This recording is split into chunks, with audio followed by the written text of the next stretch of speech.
पिछले वीडियो में मैंने आपको बताया था इकोनॉमिक ऑर्डर क्वांटिटी, आर्थिक आदेश मात्रा के फॉर्मूले और उससे संबंधित कुछ अन्य सूचनाओं के फॉर्मूले।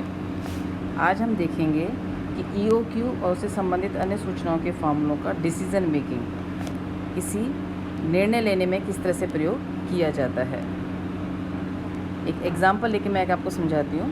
एक एग्ज़ाम्पल में सूचना है, एक विशेष मद की वार्षिक मांग 5000 इकाइयाँ हैं, यानी हमारा एनुअल कंजप्शन, हमारा जो वार्षिक उपभोग यहाँ दे रखा है साल भर में जो इकाइयों का, वो हमारे को दे रखा है यहाँ पर 5000 यूनिट्स। इसका रखने की लागत प्रति इकाई प्रति वर्ष 10% है, अर्थात हमारी कैरिंग कॉस्ट यहाँ दे रखी है 10%, 10%। जब भी हमारी कैरिंग कॉस्ट, भंडारण लागत, रखरखाव की लागत प्रतिशत में है तो यह प्रति इकाई लागत से गुणा करके ज्ञात की जाती है। आदेश देने की लागत प्रति आदेश, यानी ऑर्डरिंग कॉस्ट दे रखी है इसमें हमको 80 रुपये। पूर्तिकर्ता द्वारा उद्धत मूल्य 8 रुपये प्रति इकाई है, यानी यहाँ पर कॉस्ट पर यूनिट, एक इकाई खरीदने की जो हमारी लागत है सप्लायर वो हमको दे रहा है 8 रुपये प्रति इकाई। क्योंकि प्रति इकाई लागत हमारी 8 रुपये है तो कैरिंग कॉस्ट हो जाएगी 10% ऑफ 8, यानी 0.80 रुपीज़। प्रश्न है कि यहाँ पूर्तिकर्ता हमें 1500 या अधिक इकाइयों का आदेश देने पर 10% छूट देने का इच्छुक है। ये हमें सूचनाएं हैं, वो हमें एक विकल्प देता है कि यदि आपका आदेश 1500 इकाइयाँ या इससे ज़्यादा हो तो वो हमें 10% डिस्काउंट ऑफ़र करता है। यानी यदि हम आदेश 1500 इकाई या 1500 ज़्यादा का देते हैं तो हमें 10% डिस्काउंट मिल जाएगा। तो हमारी अभी परचेज़ कॉस्ट है 8 रुपये, तो उसमें से हमें 10% डिस्काउंट मिल जाएगा, तो नई जो कॉस्ट है वो हमारी आ जाएगी 7.2 पर यूनिट, यदि हम ऑफ़र को स्वीकार करते हैं तो। यदि हमारी परचेज कॉस्ट चेंज होगी तो हमारी कैरिंग कॉस्ट भी चेंज हो जाएगी। तो इस स्थिति में हमारी कैरिंग कॉस्ट हो जाएगी 10% ऑफ 7.2, यानी 0.72 रुपीज़। प्रश्न है कि क्या बट्टे के प्रस्ताव को स्वीकृत करना लाभप्रद है, यानी डिस्काउंट का जो ऑफ़र हमें सप्लायर दे रहा है तो क्या वो हमारे लिए बेनिफिशियल है या नहीं है। इसके लिए क्या करेंगे, सबसे पहले एग्जिस्टिंग कॉस्ट, इसे सबसे पहले हम ज्ञात करेंगे एग्जिस्टिंग कॉस्ट। टोटल कॉस्ट का फॉर्मूला मैंने आपको पिछले वीडियो में बताया था, purchase cost plus ordering cost plus carrying cost. यहाँ परचेज कॉस्ट का फॉर्मूला होता है साल भर में कितनी इकाइयाँ चाहिए हमें consumption, multiplied by cost per unit. Ordering cost का फॉर्मूला बताया था मैंने आपको, annual consumption divided by EOQ, जिससे हमारा नंबर ऑफ़ ऑर्डर्स निकल जाता है, multiplied by cost per order. Carrying cost निकालने का फॉर्मूला हमारा होता है EOQ divided by 2 by carrying cost.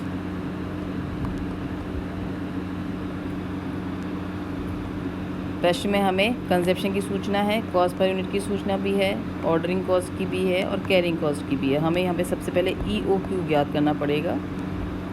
EOQ का फॉर्मूला मैंने आपको बताया था 2CO डिवाइडेड बाय UI। ये टर्म्स अलग अलग बुक्स, अलग अलग ऑथर्स में अलग हो सकती हैं। जैसे कुछ लोग यहाँ पे C कंजप्शन यूज़ करेंगे, कुछ लोग यहाँ पर यूजेस भी यूज़ कर सकते हैं या कुछ और टर्म्स भी यूज़ कर सकते हैं। बट आपको ध्यान रखना है, टर्म्स कुछ भी यूज़ की हुई हो, यहाँ पे जो टर्म्स है उसका मतलब होता है annual consumption, cost per order और carrying cost per unit per year. तो यहाँ पर हमारा एनुअल कंजप्शन है 5000 इकाइयों का, कॉस्ट पर ऑर्डर है यहाँ पर 80, कैरिंग कॉस्ट है 0.80, तो हमारा ईओक्यू यहाँ पर निकल जाएगा 1000 यूनिट्स। तो हमारी एक सूचना और यहाँ पर आ गई है कि हमारा ईओक्यू निकल गया है 1000 इकाइयों का।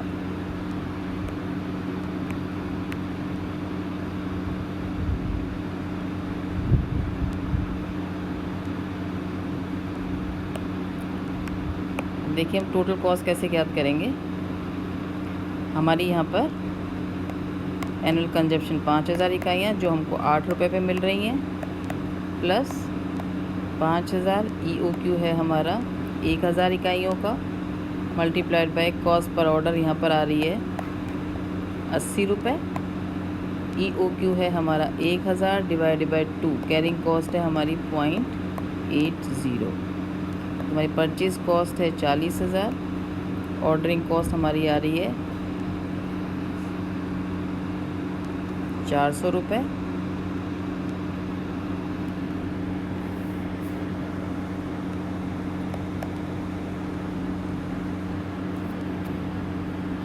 और कैरिंग कॉस्ट भी हमारी यहाँ पर आ रही है 400 रुपये, यानी टोटल कॉस्ट हमारी यहाँ पर आ जाएगी 40,800। इकोनॉमिक ऑर्डर लेवल स्तर पर हमारी ऑर्डरिंग कॉस्ट और कैरिंग कॉस्ट हमेशा समान होती है। यहाँ पर यह हमारी आ रही है 40,800 रुपये टोटल कॉस्ट। अब भी हमें विकल्प यहाँ पर दिया गया है कि यदि हमारा आदेश 1000 इकाइयों के स्थान पर हम 1500 या 1500 से ज़्यादा इकाइयों का देते हैं तो वह हमें 10% डिस्काउंट देने का प्रस्ताव रखता है। तो अब हमारा जो नया आदेश का मात्रा है वो हमारी हो जाएगी 1500 इकाइयों की। तो हमारी टोटल कॉस्ट निकल जाएगी 5000 इकाइयाँ। डिस्काउंट के बाद हमें कॉस्ट पड़ेगी प्रति इकाई लागत 7.2, प्लस यहाँ पर हमारा नया कोई 5000, नया जो आदेश का स्तर है वो है हमारा 1500 इकाइयाँ, इंटू ऑर्डरिंग कॉस्ट है हमारी 80 रुपये, प्लस 1500 डिवाइड बाई 2 इंटू 0.72। तो हमारी लागत 5000 टू 7.2 ये अपनी आ जाएगी 36,000 रुपये, प्लस 5000 डिवाइड बाई 1500 इंटू 80 ये हमारी आ जाएगी लगभग 267, और कैरिंग कॉस्ट हमारी आ जाएगी 540। तो टोटल कॉस्ट हमारी आ जाएगी लगभग 36,807 रुपीज़। अब एग्जिस्टिंग कॉस्ट हमारी पड़ रही है ऑर्डर देने पर 40,800 रुपये। यदि हम प्रस्ताव स्वीकार करते हैं 1500 इकाइयों के आदेश का तो हमारी कॉस्ट आ रही है 36,807। तो हमें नेट बेनिफिट यहाँ पर हो रहा है 3,993 रुपीज़ का।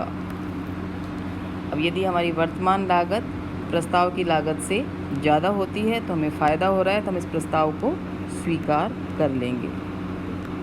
यदि हमारी एग्जिस्टिंग कॉस्ट प्रस्तावित लागत से कम आ रही होती तो उस स्थिति में हम इस प्रस्ताव को अस्वीकार कर देते, पर यहाँ पर चूँकि हमें फ़ायदा हो रहा है 3,993 रुपीज़ का, तो डिस्काउंट के प्रस्ताव को स्वीकार कर लिया जाएगा। आज के लिए इतना ही।